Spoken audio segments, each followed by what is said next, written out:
This podcast is a quest for well-being, a quest for a meaningful life through the exploration of fundamental truth. Enlightening ideas, insights on physical, mental, and spiritual health. The inspiration is love. The aspiration is to awaken new ways of thinking that can lead us to a new way of being well. Welcome to Body, Mind, and Soul Healing Conversations.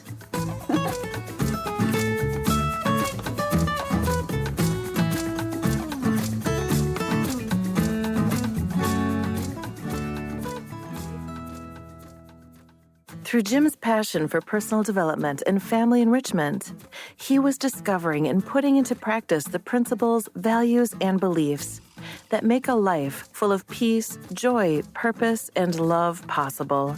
20 years ago, he wrote a definition of a successful family. A successful family is one whose members speak with respect, honor difference, provide a nurturing environment, empower each other, and truly enjoy being together. They have a knack for really enjoying and appreciating the good times, while at the same time, they can effectively deal with any difficult issues that come their way. There is a sense of peace, joy, warmth, and love within their home. While Jim's family doesn't always meet this definition, they experience it more often than not. Most importantly, when they start to drift away from this ideal or they are confronted with a new obstacle, Jim knows how to lead them back. Now, he finds himself at a point in his life where he is being called to share what he has learned during his life as a father and a husband. So Jim founded the Family Enrichment Academy as a vehicle to fulfill this calling.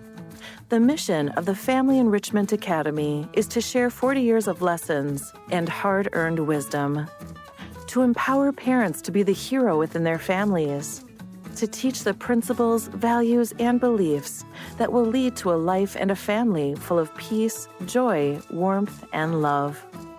Jim's first priority is to guide families along their second journey, the journey of fulfillment.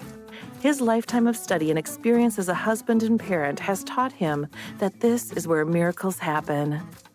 Valeria interviews Jim White. He is the author of How to Be the Parent Your Teenager Needs You to Be, without all the fighting, frustration, or fear of doing it wrong. Jim White is an author, coach, and founder of the Family Enrichment Academy. He has been married for 40 years and has 6 children as well as 12 grandchildren. His background as a family enrichment coach and life experience provide a unique perspective on parenthood. His book, How to Be the Parent Your Teenager Needs You to Be, is his second book on parenting. Meet Jim at FamilyEnrichmentAcademy.com. Here's the interview with Jim White.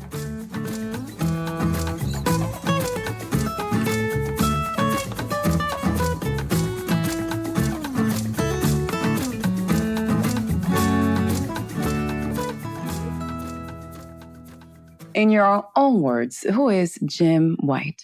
Well, that's a great question. So I would say, I'm a father and a husband. I have been for a long time. That's part of how I identify myself.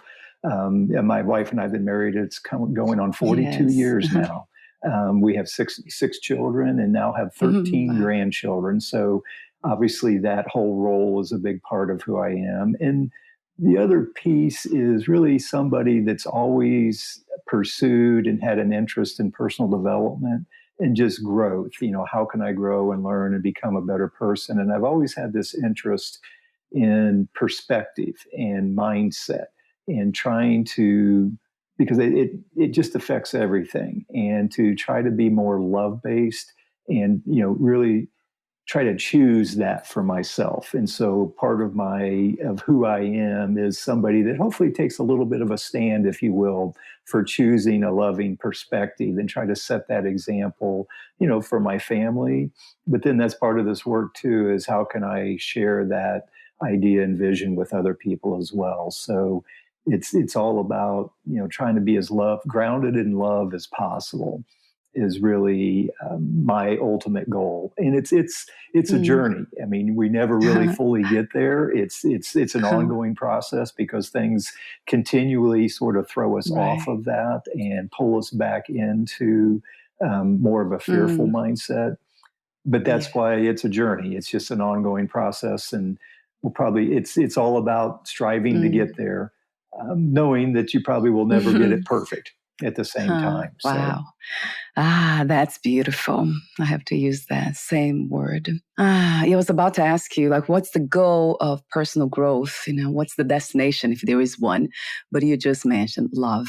Yeah, which, if you don't mind, I might share a little bit of my message to parents is around the idea of a hero's two journeys. And for your audience that's not familiar with that idea, it's a storytelling technique that's used a lot in movies and books and what have you. But the premise is that the main character is on two different journeys. The first journey is the journey of accomplishment. There's some task that they're trying to accomplish.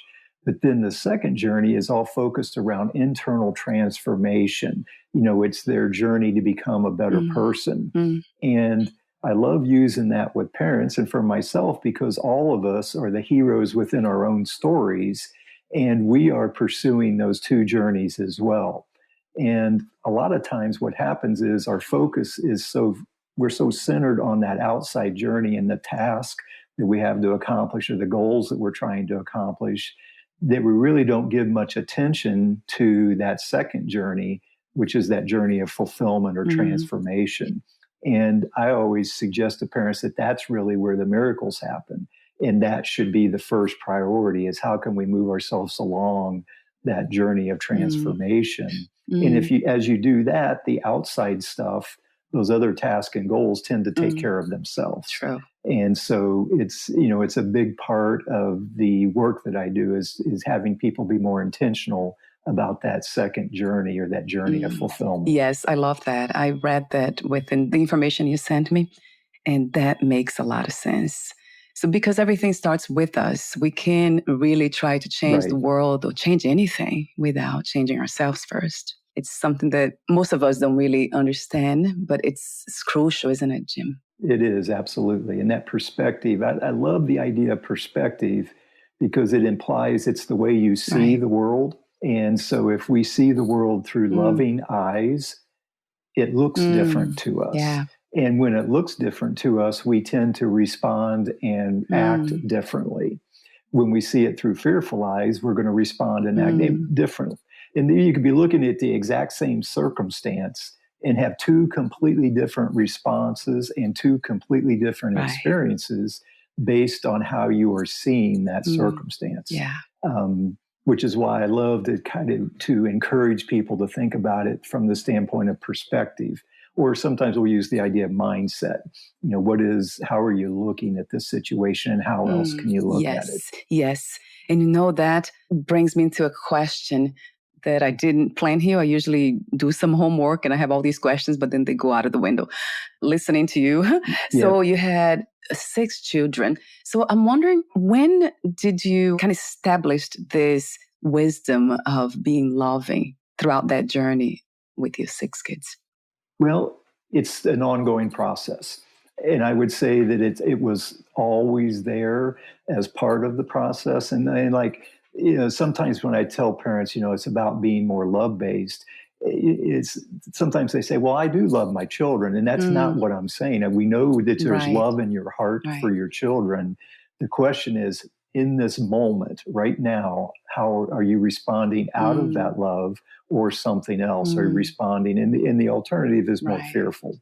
And I would say for me, from the time our first child was born, and actually with that first one, you tend to be more fearful because it's new, right? It's different. And you're not, I don't know if I've got what it takes, and I don't want to lose them in the mall. And, don't want to drop them in the bathtub. All of that kind of stuff is there. Yes.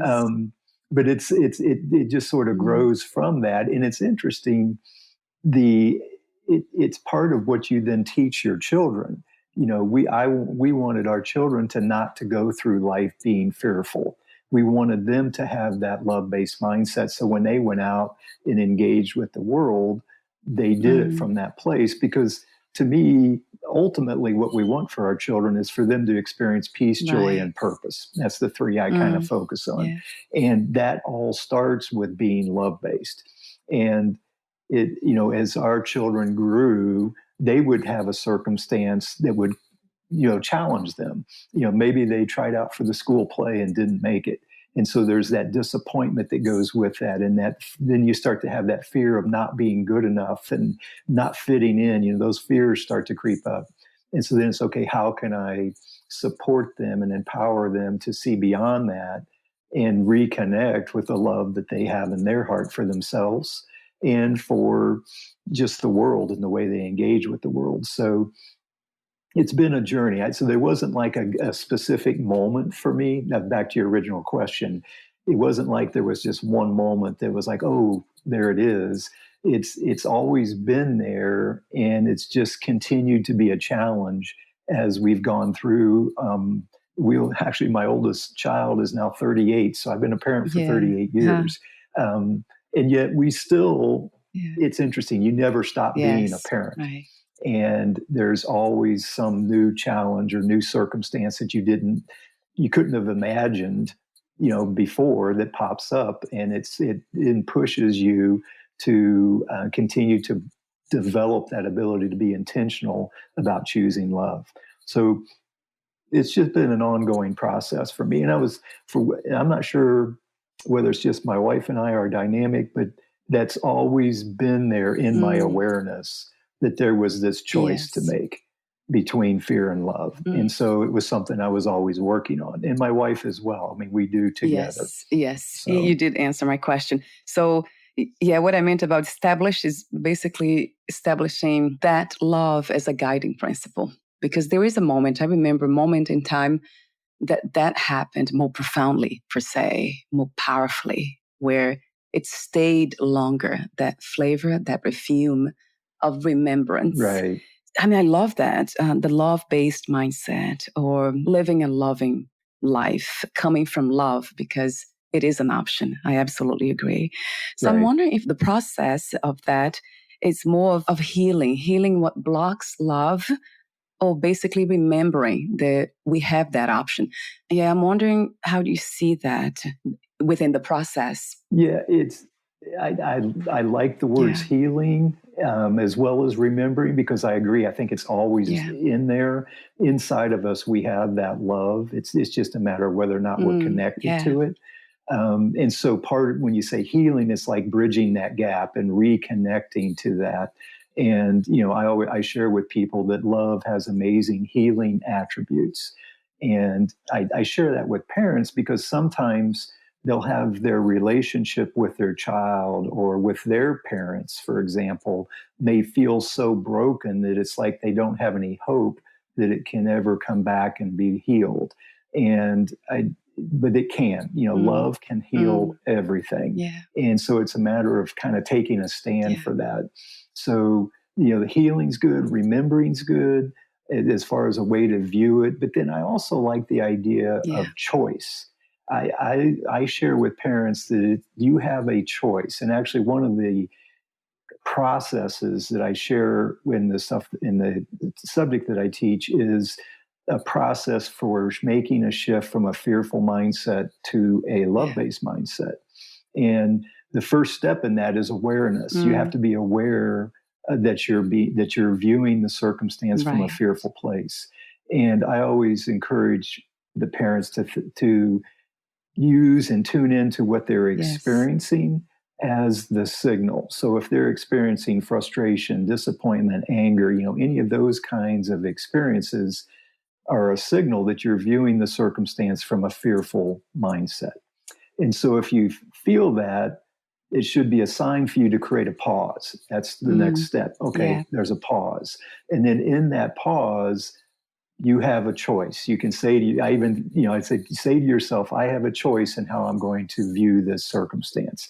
Even say it out loud sometimes can really help, because then you can say, I can choose to see it from a fearful, which is the way I'm seeing it, or I can choose to see it from a loving perspective. And just knowing that you have that choice opens up the possibility of seeing it differently. And then the next steps that I share with them is if they do decide that they want to view it from a love-based perspective, the first step is to introduce some forgiveness and compassion. Who do I need to forgive here? How, if I look from compassionate eyes, what do I see? Next step is to introduce some gratitude. What about this circumstance can I be grateful for? What is there to be grateful for? What can I learn? Those kinds of questions. And then the final step is more of an action step is, how can I make a difference here? So, but back to your original, there's choice, I think, is another piece of it. So it's like choosing to remember in some cases, or choosing to allow love in so that then it can heal and, and bridge that gap also. So yeah, that's how I would add to what you were saying. Yes, I do hear a lot of that. I have been doing this work here with the podcast, writing my books and all that for a reason. I have been through as a child a lot of trauma. So I never had this connection, loving connection with my parents. Only as an adult after I have done a lot of healing work. So that perspective, unfortunately, I don't have of being a parent or being parented in a loving way. But by being in contact with so many amazing people, mostly therapists, it's almost like having therapy by doing these interviews. And also because I come from a perspective that's more towards spirituality. That's my foundation. So I hear that a lot, the idea of becoming aware. And that's true. I think we are always aware, though, because that's what really, when I see, what is to be a human being? What is this called life? What is this actually happening right now? To me, it's being aware. I'm aware of my own voice speaking right now, of you here on the screen. I can see you, I can hear you. So with the senses, I can be aware of so much. But there's something else that I have been uncovering for myself as I go, is being open. I noticed that the more open my mind is, the more I become aware of the possibility of having choices in the first place. Because I come from a place of a PTSD, of really disconnection. It was really sad for most of my life. So now I see that then I didn't feel like I had a choice, Jim. It was almost like I couldn't be open to anything that had to do with anything else but my own suffering within the world of past, of trauma. So I couldn't see anything past that. So today I feel like it has helped me a lot to be open to the possibilities that there are choices that I can make. And then for me, what has helped a lot too is to work on courage, because I used to be so afraid of everything that now becoming aware and open of these choices then opens the possibility too of becoming more courageous and going past fear. So I don't know. How do you see that? Has been my own experience. Yeah, absolutely. And it's the other way I would describe it, it's interesting how language, we all use different words to represent something that we're going through. And that's where, my voice may resonate with one person and some other people it may not. And the same thing with your voice and in any of your other guests. It's all about, we're kind of talking around the same thing, but it's the language that we use and just how it connects with people. But, you talk about, being closed off versus being open. I also would throw out the idea of it's almost becomes like a conditioned habit. We view a circumstance we've been conditioned to see it a certain way. In your family. And that's why I would say, like in our family, part of what we do as parents is we teach our children how to see the world. And you think that we're teaching them values and beliefs about how the world works. And in effect, we're kind of conditioning them and setting them up for how they're going to see things.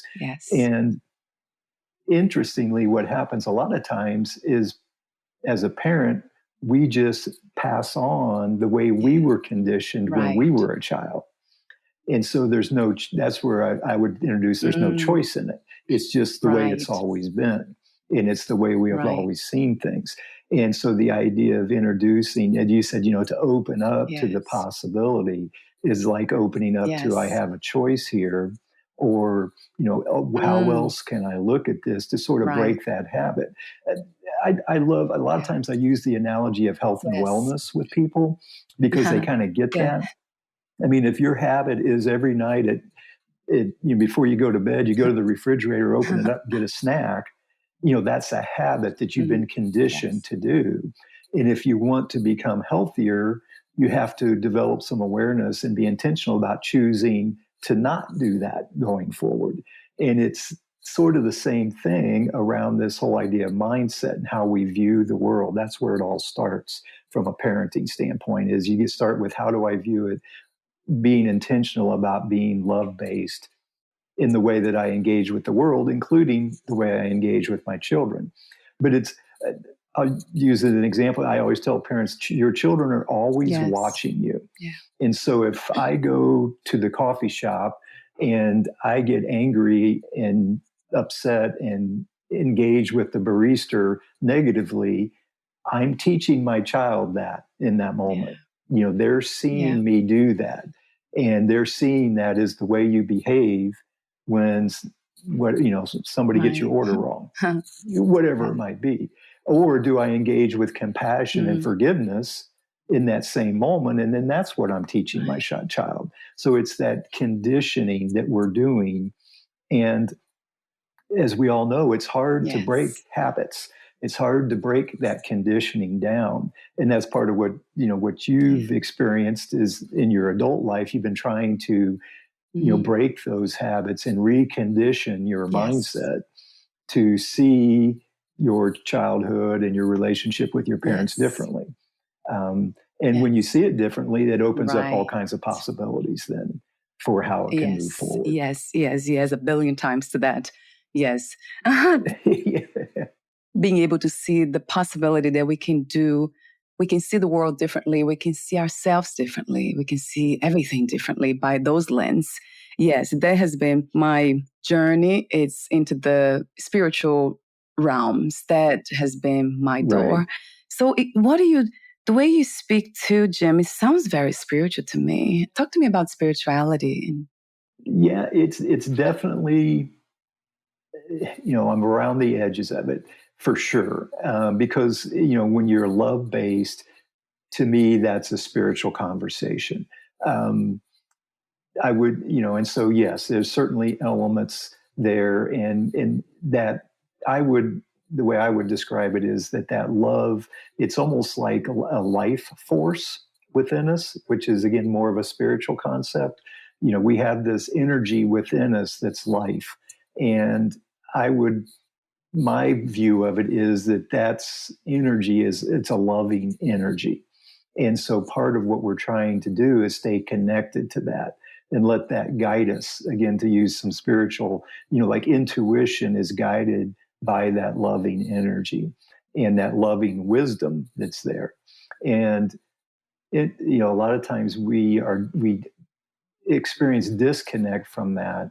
And so you could throw out the idea of an ego. I mean, when we see ourselves from that ego perspective, it's just me as a body and not me as a spiritual being.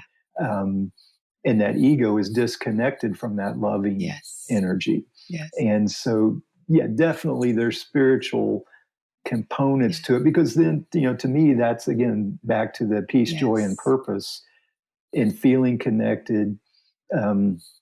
And actually, I tell parents a lot this, part of their goal is for, to build connection with their children so that their children feel seen for who they are and loved unconditionally. Which, if you think about it, that's a message of spirituality as well. Yes. It's being loved unconditionally without judgment. You are perfect as you are. And yet you are an individual as you are as well. Yes. And so, being able to give that gift to your child to where they feel that from the parent is just super powerful. Yes. And so that's there certainly are spiritual threads through, the work that I do. Yeah, I do feel that way. And you're right. You said earlier about language. So we have all these words that we use, but it's really when we come to understand the perspective of what love is from experience is the same thing, isn't it? I know I have the question here about asking you, I would love to ask you about what love is to you, but you just said it, unconditional love. Which, can I share a little bit on that? Because it's actually something I address in my book for parenting teenagers. Because we use that word love, it's interesting you said it, because I almost describe, we use that word to represent many different things. And one of those things is, a lot of times people think of love as like an emotion. It's something that it's an emotional feeling that they have. But love is also, I like to describe it as like an energy. It's more of a noun. It's a thing, if you will. And we connect to that. And as we connect to that, it gives us that life energy. That's where it comes from. And it gives us wisdom as well. And actually in the book, I describe it like a radio signal. If you think about it, when you have your radio, you can dial into different stations, and that signal is always there. But it's a question of which one do you tune into. And I throw out to parents, I said, the idea that loving signal is always there, ready to support you and give you perspective. But it's a question of, have you chosen to tune into it or not? And it's viewing, and we talk about compassion and gratitude and abundance. I mean, those are all attributes of a loving perspective. And the more we tune into that station, the more we then have that experience, and then it impacts how we see the world. Yes, absolutely. I love you. I didn't mention the book. This will be right from the get-go to your bio and the book information, the link to Amazon. So the title is How to Be the Parent Your Teenager Needs You to Be. So I love how you say that too. So the subtitle is Without All the Fighting, Frustration, or Fear of Doing It Wrong. So you go back to the fundamental truth that in order to teach something, to pass on something, we have to have some ground in that. So when you speak of giving our children unconditional love, is something that's coming from us as a parent, right, Jim? Like, you feel unconditionally loved as well, because it's the only way you can give that feeling or that energy to anyone else. Yeah. And I love the way you said that too, because I would describe it as we all have that within us. And actually, as a parent, think of it this way, or as a person, the more I stay connected to the love within me, I'm not really giving it to my child. What I'm doing is I'm reminding them and pointing them towards the love they already have within them. Yes, that's it. Yeah. And so it's more like you're guiding them and steering them towards that is already within them. Because part of what the goal is that when I am not around, I want them to still experience that, because they're in touch with what they already have, and what's inside of them. And so that's why for me as a parent, it's important for me to get in touch with that, because then again, I can demonstrate it and point, I sort of set that example. So it benefits me and it benefits the child at that point. So that's, that it's a roundabout way. It's interesting. I don't know that you give love to somebody else. You just help them get in touch with what they already have. That's profound. Is another way of looking at it. To me, that's the way to look at it. Yes. That makes so much sense. I love how clear you are about that. That's really profoundly spiritual. Which can I tell a quick little fun story? Sure. Some of your listeners, and I don't know if you're familiar with Wayne Dyer's work. Yes. There was, I can't remember if it was in a book or somewhere, he had this story about a spiritual saint that was speaking to a crowd. And somebody from the crowd asked him, he says, do you have access to some kind of a special love, or do you know about a love that we don't know about? And the saint's response was, no, the love I have within me is exactly the same as what you have within you. He said, the difference between me and you is that I don't have anything else inside of me. And so, pointing the, Right. and I like to share with parents, we have these two competing mindsets. We have a fearful mindset and a loving mindset. And so we have these two things in there. And it's a question of, okay, where am I coming from, or which one am I choosing? But, if you could be purely spiritual and you would completely eliminate that fearful component, and all you would have is love. That's all that would be left then. Yes. And in this case, it goes back to what you said earlier. Then there will be no need for the process, because it's already here, has been here, and it's complete. It's whole. Right. There's nothing to be added or removed from. Right. That's amazing. So I guess my next question is about fear. What are the main causes of the fear-based mindset, with living in fear? What causes that? I would say it's really one or two. When I work with parents, I describe two fundamental fears that we all have and that their children are dealing with. And the first one, which is really, if I had to say there was one, it's this one, is the fear of being alone or disconnected or isolated. That's our biggest fear.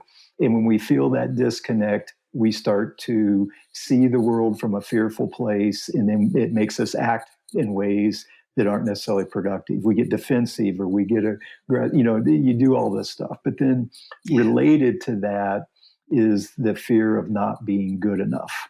And to me, that's where every fear that you describe starts there at those two. Now we have different, you may say, well, I'm afraid I'm not going to make, the team I want to make or whatever, but that's really a fear of not being good enough.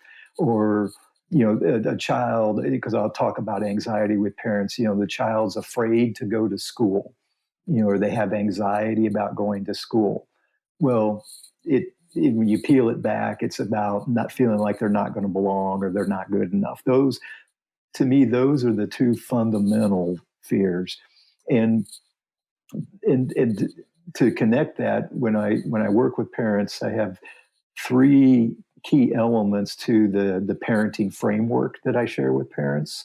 The first one is what we've been talking a ton about, which is the parent adopting that love-based mindset. But then the next step is to really be intentional about building connection with your child. And that building connection addresses that fear of not belonging. And so, like I'll share with parents, if you build a really strong connection with your child, they take that with them when they go out into the world. Right. And so when they walk into the school cafeteria and they don't see any of their friends, and they start to have that fear of not belonging, they know they still belong at home. They still have that connection there. Yes. And that gives them a line of defense, if you will, against that fear. Right. So connection is critical. But then the next thing after that is to be a source of empowerment. I really try to work with parents about empowering their children to be their absolute best. And that goes to that fear of not being good enough. And then back to what I mentioned, those two journeys, the empowerment journey, it's about how do I help them accomplish a goal or a task, which is that journey of accomplishment. But then along with that, how am I helping them move along the journey of fulfillment, which is teaching them to be more love-based, for example.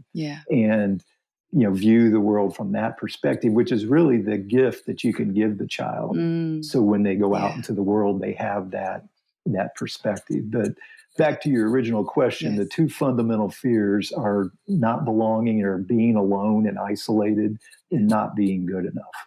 Wow. I love your work. I love everything about you, what you do. I mean, your life, as I think I said off record. So I am married, but I never had children. And probably has to do with my past too, of not having the reference for being a parent. So probably something in me, the body itself chose not to. Not that I was opposing to it or trying not to, but it just never happened. Right. But then I'm trying to bring this all together in a sense of us as humans. We do feel that way, the sense of belonging. We are always very much looking for that. And then this feel of of the fear of not being enough also Right. comes Yeah. in. So it's a universal really type of Absolutely. journey, isn't it? It is, absolutely. And, those three same fundamentals apply to your marriage. They apply to your Yes. relationship with a sibling that you might Yeah. have, or anybody out there, your next door neighbor. I mean, if you can stay love-based, Yes. work to build connection and empower them to be their absolute best, that applies across all relationships. Right. To me, they're just fundamental elements that we can apply everywhere we go. Yes, Jim. And especially for people like myself and parents like me who have come from trauma, parenting ourselves is really important. So I learned to do that too, to become my own mother and father per se. Right. And that was a big one in the healing journey that I signed up for. So yes, everything that you speak of, especially the fundamental message about the love-based, not just mindset. I love to think that, perhaps the mind's following the heart, right? There's something about the mind as a tool guiding us. So because the mind seems to be a thinking thing, a thinking tool, it just doesn't stop thinking and bringing in new things. But if we have that filter of love, then wow, what a wonderful life. Absolutely. We could all live. And it's the everyday challenge is trying to keep that filter on and see the world through those loving eyes. Yes. And like I say, every day, and I mentioned this before, there's new circumstances and, situations that pop up that challenge that, that cause you to feel disconnected. And they'll cause your child to feel disconnected. And so then it's a matter of, leaning back in and trying to rebuild. And you mentioned earlier, heal. Yes, like you're healing that connection then. But that's a choice, and we have to, and part of the goal is to have that become the default or the habit. Yes. We start to seeing the world from a loving perspective becomes the habit. Yes. And we less frequently fall into that fearful mindset. Right.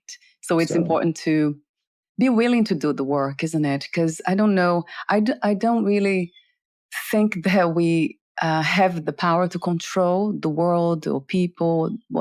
We don't want to do that too, right, Jim? We don't want to try to make everybody else, including our children, kind of come from that place. I know that's something that I have tried with my own relationships, seeing my family, my own husband, behaving in a certain way, sometimes being unkind. And I'm always constantly trying to shift that. But at some point, it became very clear to me that life has a lot to do with freedom. It's always exercising freedom. And I think that's what I connect with love. Say, okay, so if I am love, it allows everything to be exactly as it is. And it's not trying to change anything or forcing anything to change. Yeah. And I would add to that love is very attractive. Yeah. And if you stay love-based, you draw people in. Right. And another interesting distinction that I would, based on what you just said, that I would share with you and your audience, that I love sharing with parents, because parents a lot of times will come to me and they'll say, my child is misbehaving, or there's bad behavior by the child. And I like to share the idea that all of that bad behavior is really just a call for love. It's a signal. And what they're saying to you is that I'm afraid, I don't feel connected, I don't feel valued. And that energy has to come out somehow, and it comes out as bad behavior. Right. Yes. And so as a parent, if we see that bad behavior and we see it as a call for love, we respond differently than trying to control. A lot of times what parents do is they want to control the behavior. Yes. And typically they do it by trying to introduce fear into the situation. Yes. They have the child be fearful of a punishment or a consequence as a way to try to control or manipulate the behavior. Right. And the alternative is to see it as a cry for help. It's a call for help. And you go in with compassion and concern about them as a person. And how can I help you heal, back to your words, And as that child feels that connection and they feel empowered, the bad behaviors just go away. Right. Yes, that's So it. it's an Yes. interesting twist, and sometimes it's a hard one for parents to make that transition from control Mm. to empowerment. Would be the other side of Yes. that. We want to let go of the need to control it and really Mm. focus more on empowering them and Mm. empowering the child to develop and connect with love-based principles, values, and beliefs. Yes, Because that's as they it. do that, things just start working a lot better. Yes, beautifully said. Yes, yes, yes, a billion times to that. Again, we use different words. I guess I'm very much interested in the depth of life itself. So sometimes it can become philosophical, but it's very much practical and real from my perspective because I Right. live that every day, every moment. Yeah. But I know when using words, not the same thing. It's interesting, this dance, right? Of trying to explain things with words. Right. Yeah, absolutely. Thank you for keep coming back to to what you do and teaching as a coach. Let me just go back here. It's not just a coach. I love the way there's a word that you use for it. I'm trying to find it. You are, here, yeah, Family Enrichment Academy coach Right. or Family Enrichment Coach. I think that's the label, right, Jim? Right. Yeah. I love that word too, enrichment. Yeah. And it's an ongoing process. Yeah, right. See, that's being open, isn't it? Yeah. It goes back to that open perspective of not being fixed on anything. Because I do think as well, from my own perspective, the more fixed I become with certain ideas and belief systems, the more I tend to suffer or find myself stuck somewhere, trying to almost obsessed about certain things. And then I always find that to be every time the mind's obsessed around something and the fear will come in, has to do with those underlying belief systems that I believe in something. There's something here that's fixed, a thought that I made myself the owner of. I'm the owner of this thought. And that has become a problem. So I know that from my own experience to be open. So I appreciate you being open too, Jim. Yeah. That's wonderful. So we're almost at the end. I do want to mention, gosh, I love the way you define a successful family. That was 20 years ago, I believe. You said a successful family is one whose members speak with respect, honor difference, provide a nurturing environment, empower each other, and truly enjoy being together. There is a sense of peace, joy, warmth, and love within their home. So you said more than that, but for some reason, this section caught my attention. Do you still define a successful family the same way? Yeah, absolutely. And again, it's a continuum. It's about, and I've mentioned peace, joy, and purpose. I mean, that's what we want to experience. And so in any given day, think of it this way: how many of the minutes are we experiencing that peace, joy, and purpose, and how many are we not? And the goal is to move up the continuum, if you will. If it's a 50-50 situation within your particular family, how tomorrow can we have, 51% of the minutes be peace, joy, filled with peace, joy, and purpose, and for only 49 fearful. And so it's an ongoing process. And it's, I talked about, I described in that some of the attributes, speaks with respect, honor differences. And then another piece of that's there is the idea of being able to handle difficult circumstances, just being able to respond in a loving way that allows you to return back to that peace, joy, and purpose as quickly as possible. Yes. Because things happen, they just do. And it's a matter of, okay, how long do I then spend in a fearful, struggling mindset versus how long does it take me to recover? Actually, to go back to the health and wellness analogy, if you think about a heart test, the doctor puts you on a treadmill and has you run, and they stress your body, and then they have you sit down and say, how long does it take you to recover? to get back to that resting heart rate. It's sort of the same thing. Right. Yeah. You know, your child goes off to school and they get a bad grade on a test. It's like it's like a punch in the gut, if you will, and it knocks them off their game. How long does it take them to recover and get back to where they can then regain that peace, joy, and purpose and be able to move forward? So it's just, but yes, to me, that still fits as the goal or the target that we're after. Yes. And the quicker we can return to peace, joy, love, that's a huge sign, isn't it? That we are coming from that place of love. Yeah. It is conditioning. You know, it's being able to do that. It becomes conditioning. Yes. Yeah. And you see, when you say conditioning, it makes us, think about ways of being, like a certain set way of being. But the more I experience this life, I see that that's the fundamental nature of human beings. It is to be loving. It is absolutely. To connect with one another. That really, really feels that way to me now more than any other time. Yes, from all that I have been through and the experiences I have speaking with people like yourself. Right. Here's an interesting belief that I share with parents that I work with. When you look from a loving perspective, what you see is that everybody is fundamentally good. It's the way I would just, they're love, they have that love inside them. Interesting, when you look from a fearful perspective, when you see other people, you typically say, oh, I see them as being bad or they're flawed in some way. And the interesting little turnabout with that is if I'm viewing the world that way and it's the other person is fundamentally bad or flawed, I can't have that thought without thinking it about myself as well. It runs full circle.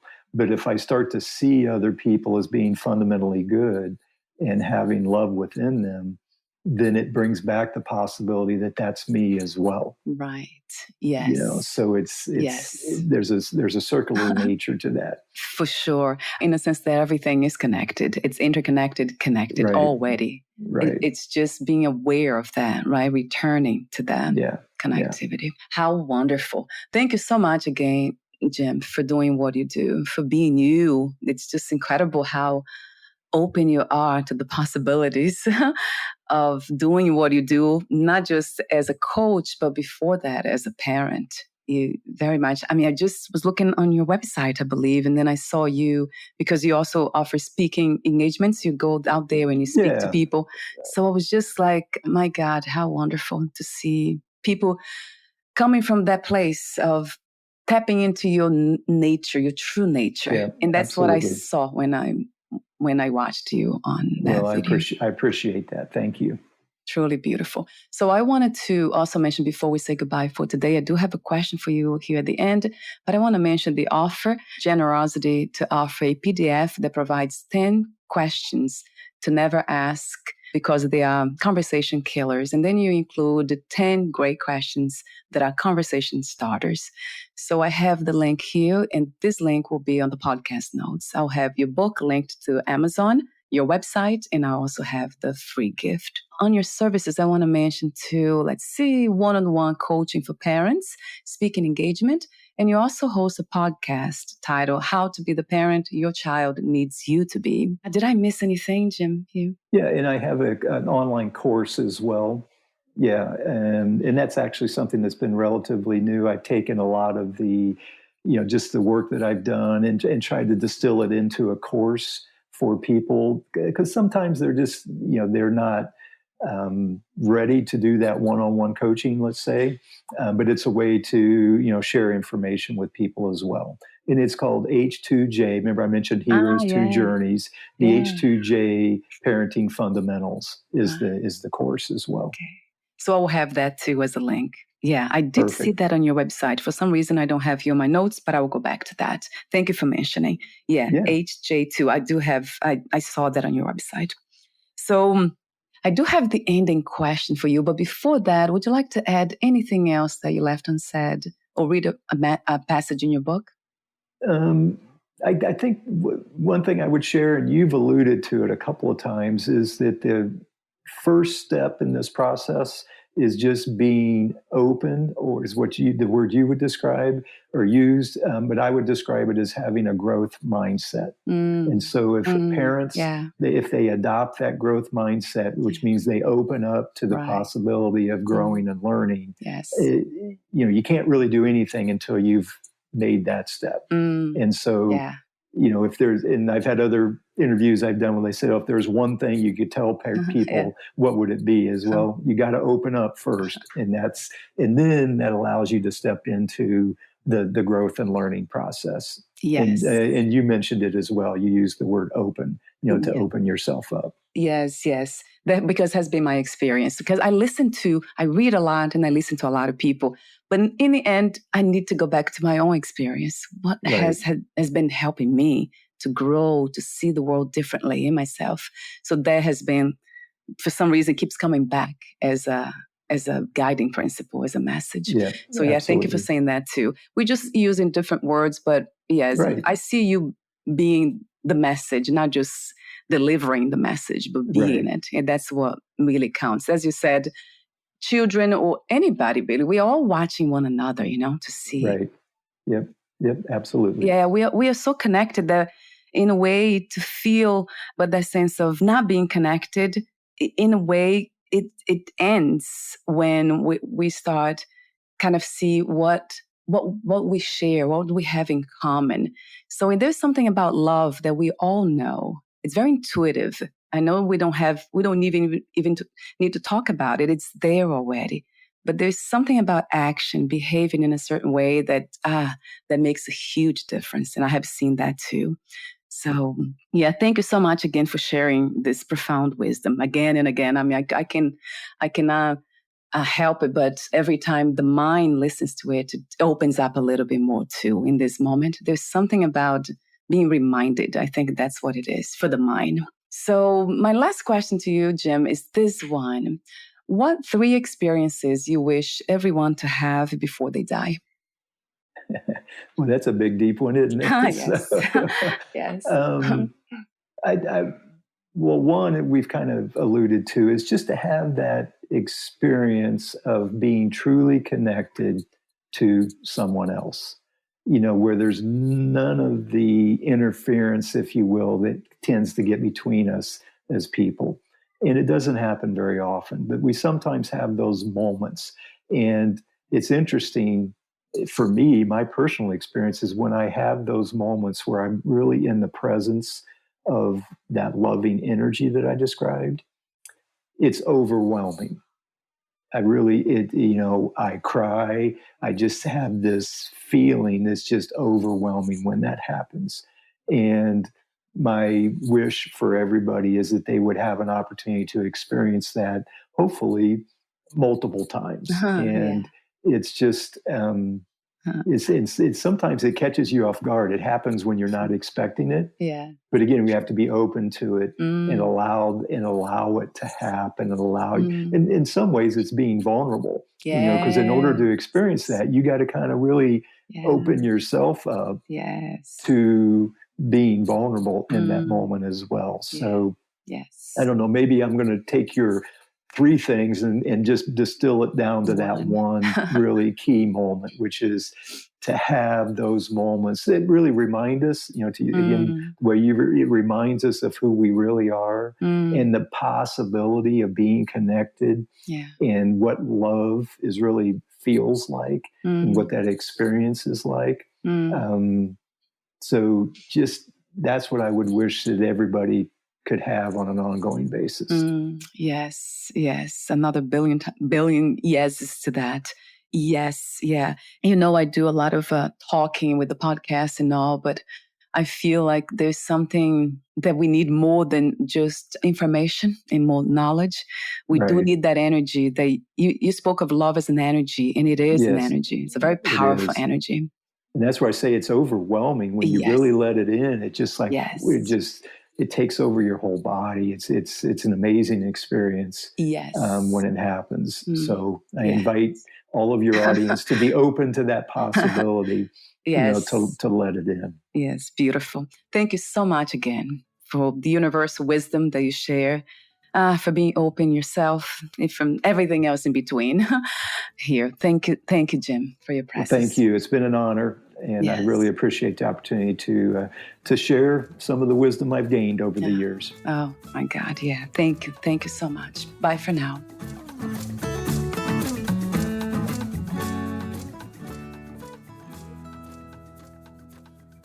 Thank you for listening. To learn more about Jim White and his work, please visit FamilyEnrichmentAcademy.com.